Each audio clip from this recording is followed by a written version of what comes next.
Olá, pessoal, tudo bom? Estamos ao vivo.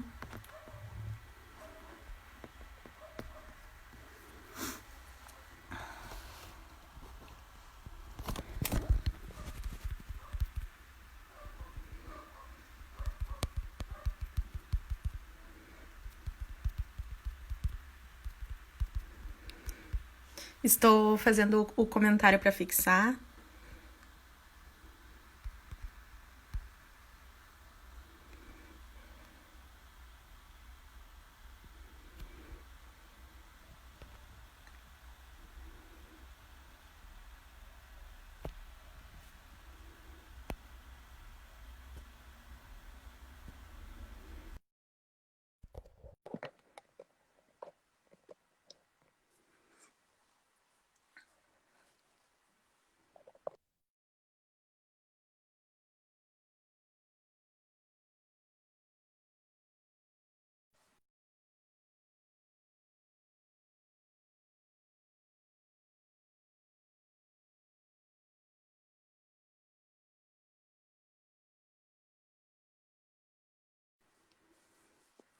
Estamos aguardando a Vitória.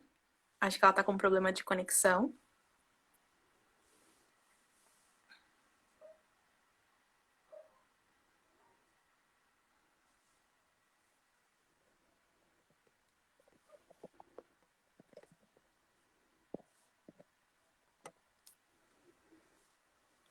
Olá, pessoal, tudo bom? Oi, Oi, tá me ouvindo bem? tô te ouvindo bem. E tu tá me ouvindo? Aham, tudo certo. Tá, O pessoal tá deixa eu ver. entrando. Tem um filtro. O filtro é muito melhor, né? É, dá um plus, né? Aham.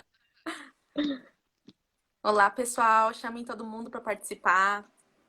A Para live nos... tá bem legal hoje. Hoje a gente tem uma surpresa pra vocês.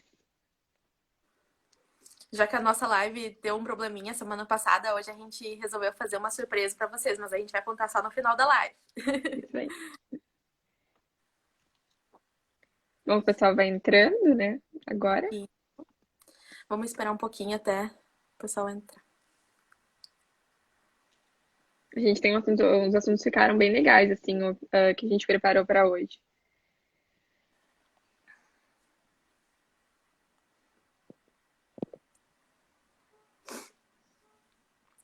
Hoje eu tô com chimarrão, ó, Lorena. Ah, hoje tu tá com chimarrão, hoje eu não. Hoje eu tô só na água. Quando tu quiser começar, não sei se A tu quer esperar Letícia mais um. entrou. Não sei, tu que sabe. Podemos começar aí falando um pouquinho, né, sobre o que que a gente vai falar hoje. Isso, hoje a nossa live é sobre as mudanças nas relações de trabalho que vieram com o coronavírus. Vieram diversas medidas, decretos e lei, medidas e decretos ao longo desse período de distanciamento social. A gente ainda está vivendo esse período de quarentena, distanciamento social, né? Mas essas medidas não foram mais prorrogadas. Então, essas mudanças a gente quer contar para vocês e como era antes e como está sendo agora para informar vocês dessas novas alterações legislativas que tiveram. É que como houveram muitas mudanças e as mudanças foram tão rápidas, e começou a vigir lei, depois não foi convertido em lei as medidas provisórias, né? Então a gente resolveu unir o nosso conhecimento para passar hoje sobre esses aspectos que a pandemia afetou nas relações de trabalho. Isso. Vamos começar então com o primeiro ponto de teletrabalho. Vamos começar. Então, quando começou quando começou o coronavírus, a pandemia, né, que chegou até o nosso país, logo o governo ele editou a medida provisória 927, que ela regulamentava diversos pontos da pandemia. Um dos pontos, assim, das relações de trabalho que ela regulamentava é o fato do teletrabalho, que na CLT o teletrabalho ele é determinado para pessoas que laboram nas áreas de comunicação e tecnologia de informação. E essa medida provisória 927, ela regulamentava o teletrabalho para qualquer área, as pessoas que trabalhavam em qualquer área, não necessariamente tecnologia de informação e comunicação, né? Também ela possibilitava o empregador de informar ao empregado que ele seria convertido em teletrabalho 48 horas antes dele iniciar o seu período de trabalho, né? Mas como a medida provisória 927 ela não foi convertida em lei, então como ela caducou, que a gente chama assim no direito, né? Perdeu-se o prazo dela virar em lei, então essas medidas elas não são mais vigentes, não funcionam mais. Quem está em teletrabalho pode continuar em teletrabalho, não precisa retornar, mas a partir de agora vai começar a ser conforme a CLT, como já era antes. Então, para as pessoas realizarem teletrabalho, elas podem realizar, mas tem que conversar com seu empregador antes, um acordo, né, com um contrato certinho, informando quem vai adquirir com as despesas, né, que tiverem com água, com luz, telefone e tudo mais. E agora, legislativamente, vamos dizer assim, né, na legislação da CLT, diz que é somente pessoas que trabalham na área de comunicação e tecnologia de informação. Um ponto que eu acho importante a gente ressaltar é que antes da medida provisória, esse acordo teria que ser um acordo entre empregador e empregado. Então, teria que ter a vontade de ambas as partes para acontecer essa mudança de um trabalho presencial para um trabalho na modalidade de teletrabalho, né? E essa Sim. mudança de 15 dias para 48 horas é algo mais rápido, né? E como a medida provisória 927 ela não foi convertida em lei, volta ao que era antes, e o acordo, ele podia ser com a MP 927 de forma unilateral, por exemplo. O empregador, ele podia dizer para o empregado que ele ia mudar a modalidade de trabalho dele para teletrabalho. Agora, como a MP não está em vigor mais, volta o que era disposto na CLT, deve ter o acordo entre as partes e também esse período de 15 dias, né? E Uhum. esse contrato de teletrabalho, ele deve ter muito bem especificado as funções que o empregado ele vai desempenhar no ambiente que ele não estiver na empresa, né, em que ele vai estar trabalhando em teletrabalho. E muito importante essa questão das despesas. Quem vai arcar com, por exemplo, a internet, o café que o empregado tá tomando, é, o computador, a mesa, enfim, tudo isso deve ser discriminado dentro do contrato. Isso. E também a gente vale ressaltar a questão do vale transporte, né? Como o teletrabalho, o empregador ele não precisa pagar o teletransporte para o empregado, já que ele não vai estar se locomovendo, né? Mas o vale alimentação fica a cargo do empregador e do empregado decidirem, conversarem como é que eles vão ajustar isso. Geralmente não é pago, mas daí cabe a eles ajustarem conforme fica melhor para ambas as partes, né? Isso. Uhum. Bem O segundo importante isso. ponto, então, seria a medida provisória 927, né, que ela perdeu a sua eficácia, né, no dia 19 de julho, e daí com isso vários pontos que estavam, então, legislados lá, não foi convertido lei, e a gente queria trazer algumas mudanças que houveram também com a medida provisória 927, começando pelas férias, né? As férias, com a medida provisória, elas podiam ser adiantadas. Podiam ser, o empregador ele podia usufruir das férias antes de finalizar os seus 12 meses de trabalho, né? Que é o seu período aquisitivo, e o seu período concessivo podia ser antes desses 12 meses, né?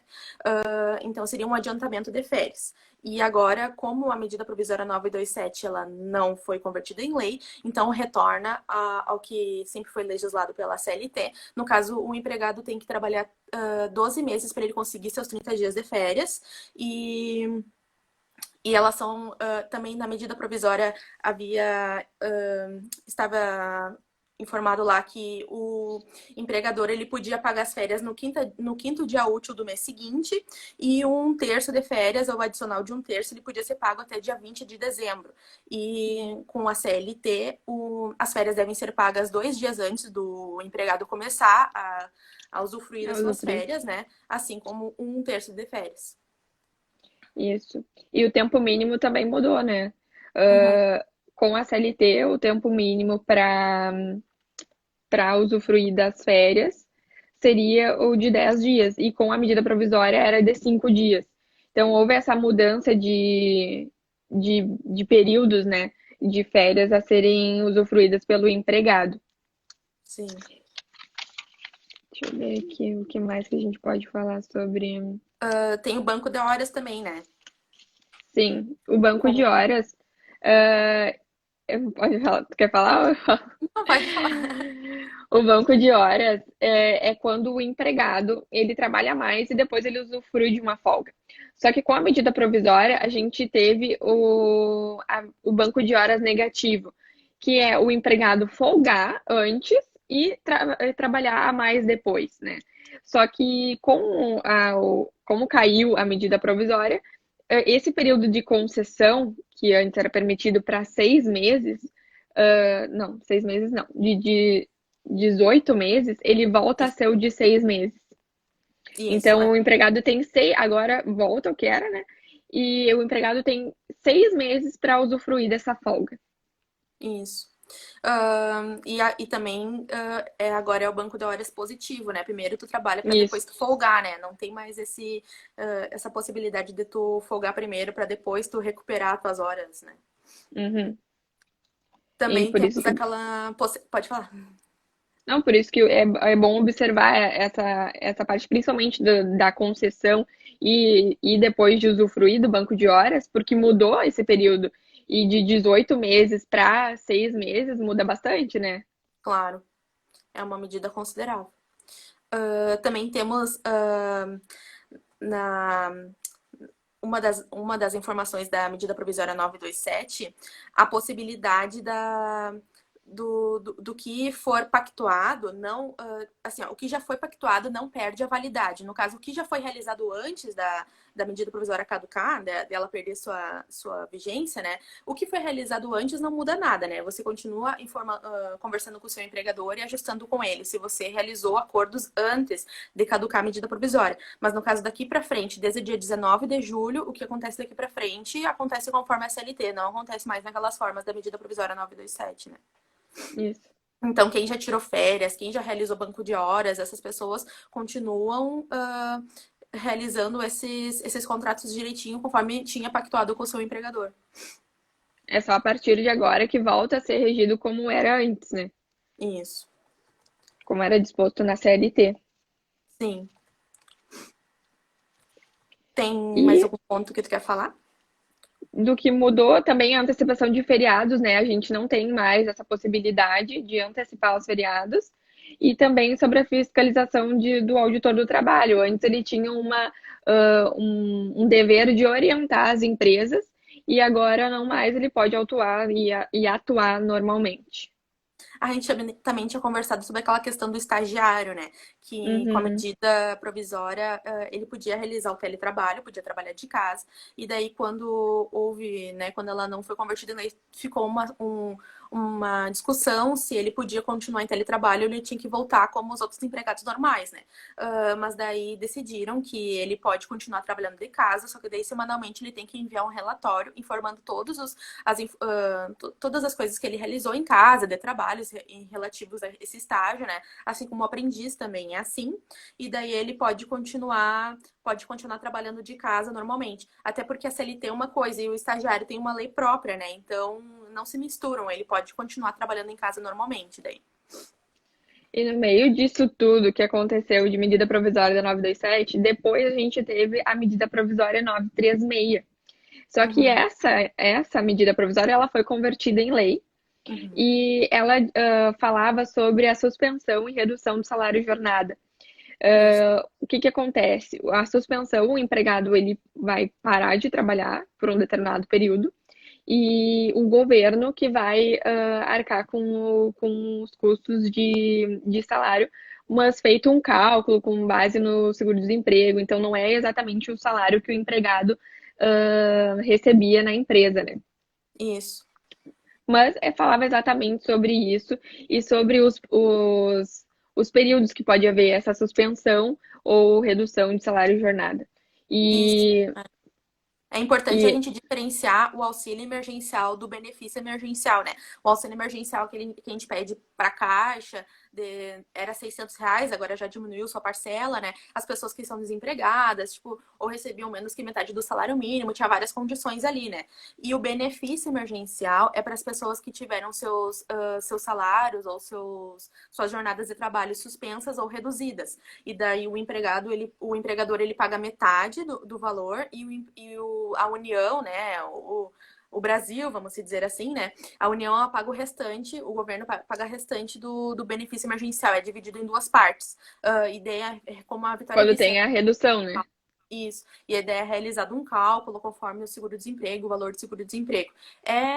Vamos dizer assim, é pior para o empregado porque ele recebe menos do que ele receberia se fosse um contrato de trabalho normal, né? É um valor menor, não é o mesmo valor que o trabalhador receberia do seu salário, vamos dizer assim, né? Depende também, né? Porque depende do valor do que o empregado já recebia, né? Se o salário dele já meio que equivalesse ao que o que a União iria dar como salário, né? Então Sim. depende nesse sentido. Não quer dizer que ele também quer metade e tal. Porque é um cálculo feito até pelo governo, assim, para saber quanto que tu vai receber, quanto que tu não vai. A Leda perguntou ali se o tempo que o trabalhador trabalhou em home office, essas horas podem ir para o banco de horas. Acredito que não, por causa que, como o home office, né, o trabalho dele em casa, né, desempenhado é um trabalho realizado, só que em vez de ele trabalhar na empresa, ele trabalha de casa. Então, é como se ele estivesse trabalhando em casa normalmente, realizando as mesmas funções que ele trabalha na empresa. Então, ele está trabalhando, fazendo as coisas que ele faria na empresa, só que em casa. Então, não tem como ser banco de horas, porque ele não está trabalhando a mais. Ele está realizando as coisas só que em outro local de trabalho, né? Isso. Não sei se tu entende assim também, Vitória. Eu entendo que se ele está trabalhando normalmente em home office, ele está no período de trabalho dele como se estivesse na empresa. Uhum. O banco de Então, casa o banco de horas é como se fosse umas horas extras que em vez de tu receber aquele valor de hora extra, tu pode tirar aquelas horas extras em folga, entendeu? Esse é o banco de horas. No home office, tu não tá trabalhando a mais, tu tá trabalhando o que tu trabalharia na empresa, né? só que em outro local. Isso. Voltando daí à medida provisória 936, né, que foi convertida em lei, daí teve aqueles ajustes dos prazos, né, que foram aumentados, né, como, por exemplo, o acordo de redução de jornada, que antes o prazo para ser realizado essa redução de jornada antes era 90 dias, agora cresceu 30 dias, ficou 120 dias, né, Uh, e também temos o acordo de suspensão de contrato, que antes era 60 dias e agora também ficou 120 dias. No fim das contas, tudo ficou 120 dias, né? O acordo de redução e o acordo de suspensão de jornada e de contrato de trabalho. Tudo ficou 60 dias. O importante é ressaltar que é no total de 120 dias. Eu posso usar um pouco de suspensão e um pouco de redução, mas no total não pode ultrapassar os 120 dias permitido com o decreto. Isso. E essa lei também trouxe a possibilidade dessa redução ou suspensão ela ser fracionada. Por quê? Porque estava acontecendo o caso das bandeiras aqui nos estados, né? Então, por exemplo, uma bandeira ela fica vermelha, no caso, num estado, por 14 dias, que é o tempo da quarentena, né? E então, quando o empregador ele ia suspender ou reduzir o contrato, ele só tinha a possibilidade de fazer aquilo direto. Ficava ou 60 dias direto, ficava o tempo direto, né? Não podia ficar fracionando o tempo. Então, como as bandeiras estão mudando muito rápido, uma semana fica vermelha, daqui a pouco fica laranja, daí a pessoa já pode voltar a trabalhar. Então, agora eles fizeram a possibilidade de poder fracionar o tempo de suspensão ou de redução. E daí é pelo menos 10 dias que a pessoa tem que ficar com o seu contrato suspenso ou com a sua jornada reduzida, né? Isso. E nesse meio de tudo, acho que o próximo é o 4, né? Isso. O que a gente queria falar também é sobre as férias.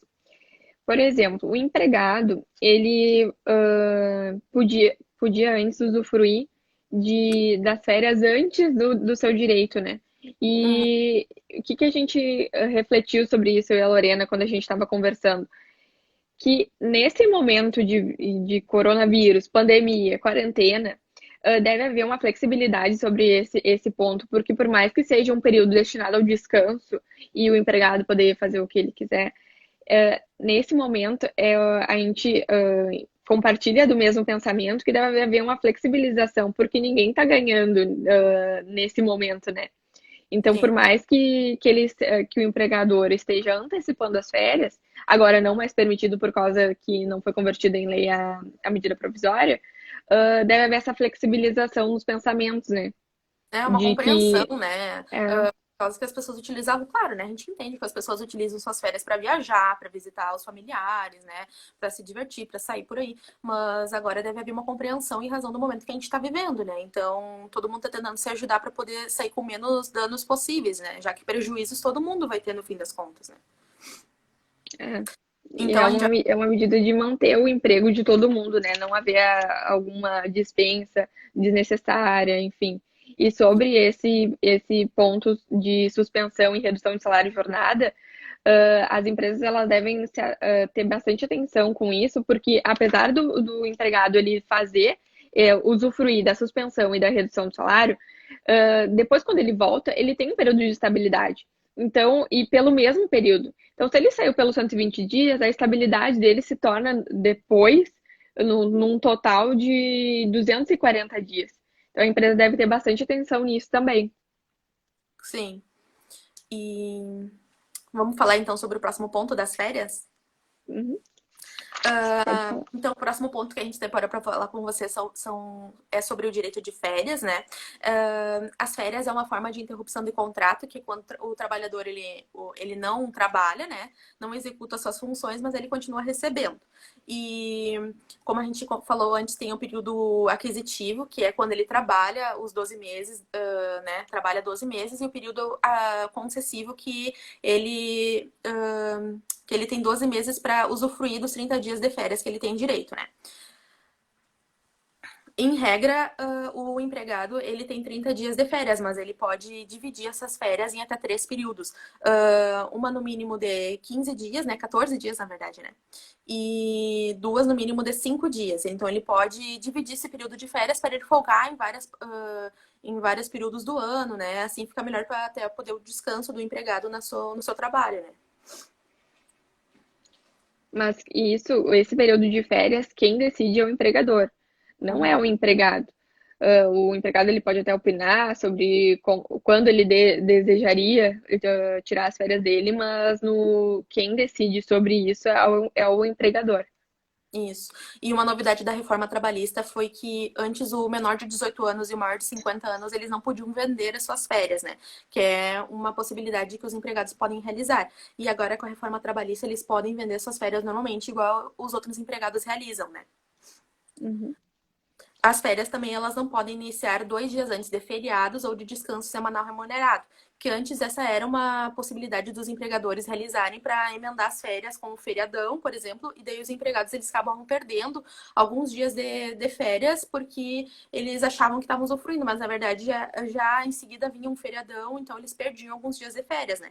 E agora Uhum. a reforma trabalhista ela tirou essa possibilidade, então tem que ser fornecidas essas férias para o empregado 2 dias antes de começarem para poder contar direitinho, né? Isso. E também sobre o pagamento o pagamento não, o aviso de férias tem que ser por 30 dias, né? E o pagamento 2 dias antes, e também deve ser pago um terço de férias.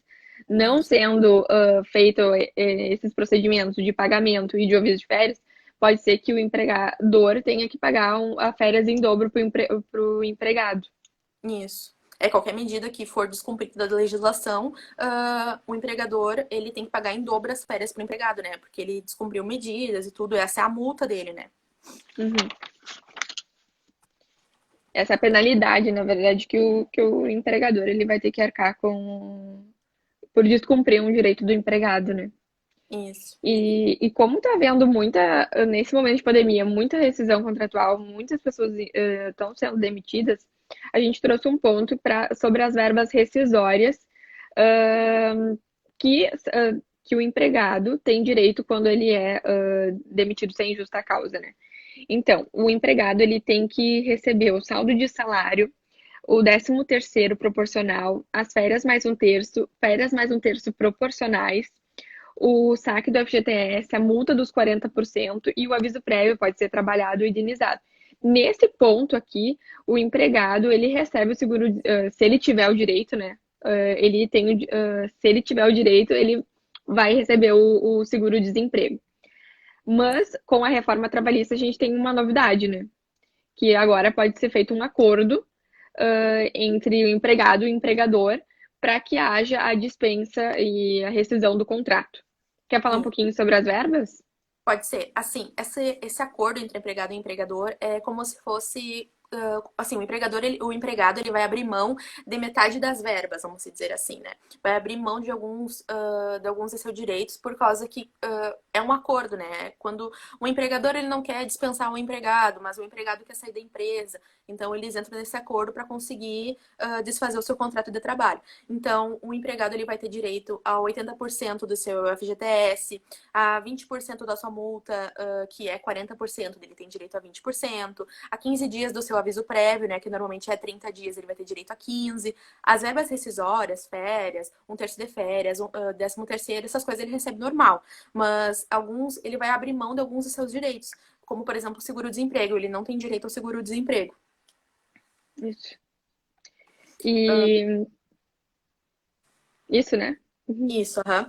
E outro ponto também sobre a rescisão do contrato, também tem que levar em conta o primeiro passo, assim, né, que o empregador ele vai realizar quando ele vai rescindir o contrato do empregado, que é dar baixa na CTPS, e ele também tem que comunicar aos órgãos responsáveis que aquele empregado, ele foi demitido, né?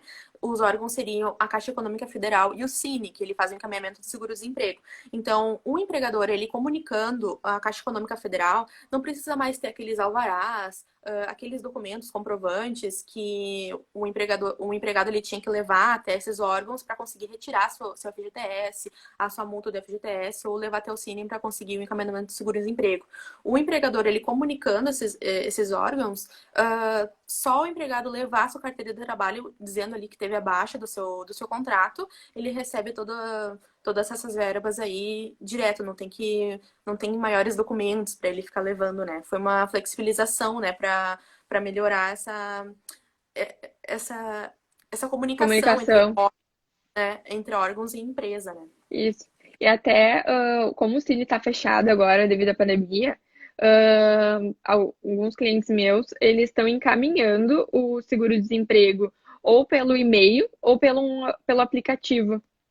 Uhum. Se eu não me engano, eu não lembro agora o nome do aplicativo, mas dá para fazer por esses meios, assim. Tanto o E, FGTS, para tu saber quanto que tu tem de valor ali, tem tudo, dá para ver todo um relatório de um extrato sobre os valores que foram depositados e os valores que tem para ser retirados, né? isso. A Cristiane, ela perguntou ali, o empregador paga as férias na totalidade em apenas uma parcela, mas pode dividir o período de folgas? O empregador, ele paga as férias na totalidade em apenas uma parcela? E, sim. Tem que pagar as férias em 2 dias antes de iniciar do Um período empregador de férias sobre as começar férias que ele vai as férias. sofrer. Isso. Uhum. Mas ele pode dividir o período de férias. Isso. Ele pode dividir em um período no mínimo de 14 dias e 2 períodos tem que ser no mínimo de 5 dias. Isso. E nesse ponto, assim, sobre rescisão, sobre salário, e, enfim, a gente tem vários descontos que são permitidos pela lei para ser descontado do salário do empregado. Mas nesse ponto a gente deve ter bastante atenção, porque não é qualquer coisa que a gente pode descontar do salário do empregado. Então, esses descontos eles devem ter previsão legal e a gente vai falar um pouquinho sobre eles agora. Uhum. Bom, os descontos que podem ser feitos é o do INSS, o imposto de renda pode ser feito também, adiantamento salarial, o vale transporte no percentual permitido, o vale refeição também no percentual permitido. E um ponto importante que pode ter uma decisão judicial de pensão alimentícia. Então, isso também pode ser descontado do salário do empregado. Só que esses descontos, eles não devem ser superiores a 70% do salário do empregado. Isso aí deve ser bem pontuado, assim, pelas empresas quando forem fazer esses descontos. Até porque pode haver desconto por um dano causado pelo empregado. Quando for por dolo, quando tem a intenção de danificar alguma coisa, enfim, esse dano pode ser descontado. Mas se for por culpa do empregado, quando ele não tem a intenção de fazer algum dano para a empresa, deve ter uma previsão antes em um contrato, um termo, um acordo entre o empregado e o empregador para que esse desconto seja feito. Isso. Também é importante ressaltar o FGTS, né? Até tinha feito um post semana Ah, passada. é verdade. O FGTS ele não pode ser descontado do salário do empregado, né? Quem paga o FGTS é o empregador e existe, o empregador tem que fazer uma conta especial, assim, vinculada para ser depositado todo mês 8% do salário do empregado, né? 8% a mais do salário do empregado, que esses valores vão constituir a multa, o valor do FGTS total, se, quando o empregado for demitido, caso ele seja demitido, né? Por exemplo, sem justa causa, ele pode levar os valores do FGTS que forem depositadas nessa conta destinada, né, da Caixa Econômica Federal, todos os meses, 8% do salário do empregado. Mas não pode ser descontado do salário, é 8% a mais do salário do empregado, né? Isso aí. Outro. Pode falar. Não, esses pontos de desconto salarial é bem importante. Até para o empregado, tanto para o empregado quanto para o empregador. O empregador, ele quer saber o que, que ele pode e o que ele não pode fazer. E essas considerações que a gente está fazendo são super importantes para os empregados e os empregadores estarem mais conscientes sobre o que está no contra-cheque, né? Porque muitas vezes o empregado ele pode até receber o contra-cheque, mas ele não entende o que está escrito ali. Sim, é verdade. É bom saber para poder descriminalizar ali direitinho, né? Minuciosamente, para ver se realmente está acontecendo o desconto certo ou se está acontecendo algum problema ali, né? Uhum. Outro ponto que a gente separou para falar com você seria a diferença de acúmulo e desvio de função. No momento, então, da contratação, o empregador ele vai colocar no contrato direitinho quais as funções que o empregado vai realizar naquela empresa. Então, se o empregado ele está começando a realizar outras funções, desempenhando funções que não seja aquela que foi acordada no seu contrato, então ele pode acarretar ou em acúmulo ou em desvio de funções. Daí a gente vai diferenciar para vocês direitinho qual que é a diferença, né, dos dois. Nesse contrato, então, vai ter funções, horário, salário, né, dentre outras formas de pacto que tiverem naquele contrato. E essas alterações no contrato de trabalho podem ser realizadas, mas elas têm que preservar para o empregado, para ver se forem alterações que forem prejudiciais ao empregado, que for nitidamente prejudicial, não podem acontecer. Né? Tem que ser alterações que sejam acordos entre empregado e empregador e não podem ser alterações que ocorram no sentido de prejudicar o empregado. E o desvio de função, ele acontece quando na empresa tem um trabalho a ser desempenhado, mas o empregador ele prefere que um dos seus empregados realize e prefere não contratar outra pessoa. Então, em vez de ele contratar outra pessoa para desempenhar aquela função, ele pega e maneja algum empregado que tiver na empresa para realizar duas funções. Então, esse seria o desvio de função. Foi contratado para uma função, mas está realizando, além daquela, outra função, né, na empresa. Essa função ela acarretaria no quê? Mais obrigações e mais responsabilidades ao empregado.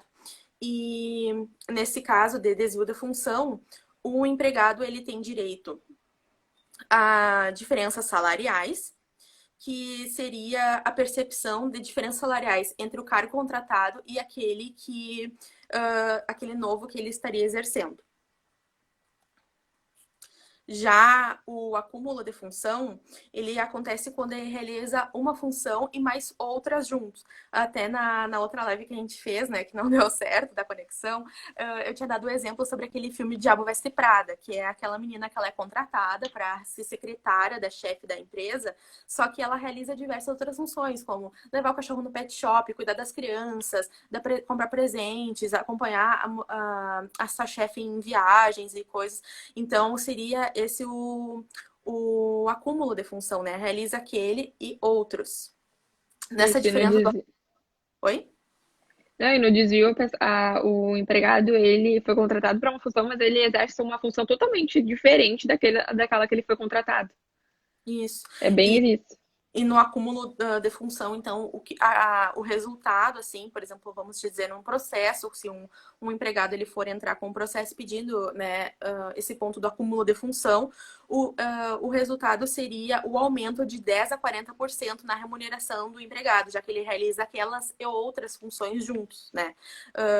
Essa é a diferença do acúmulo salarial, realiza a sua função e outras juntos, e do desvio salarial, foi contratado por uma situação, mas está realizando outra, né? Isso não é taxativo, isso vai valer de caso a caso, né? Cada Uhum. caso vai ser um percentual, depende da função que ele realizava, depende se essa função era inerente também ao cargo dele. Então depende muito do caso concreto. Isso. Vocês têm alguma pergunta? Querem deixar algum questionamento aqui? Eu acho que a Vocês gente gostaram respondeu. da live? A Dos assuntos gente, que a gente abordou? a gente separou esses assuntos para falar com vocês hoje. E a novidade que a gente tinha para vocês. Quer falar, Vitória? Posso falar? Eu e a Lorena, como a gente fez a live e não deu muito certo por causa de conexão, enfim. Então, para essa live, a gente resolveu fazer um resumo dela e disponibilizar no nosso link da bio para vocês ainda hoje, vai estar lá. Então, um resumo de tudo que a gente falou, sobre todos os aspectos.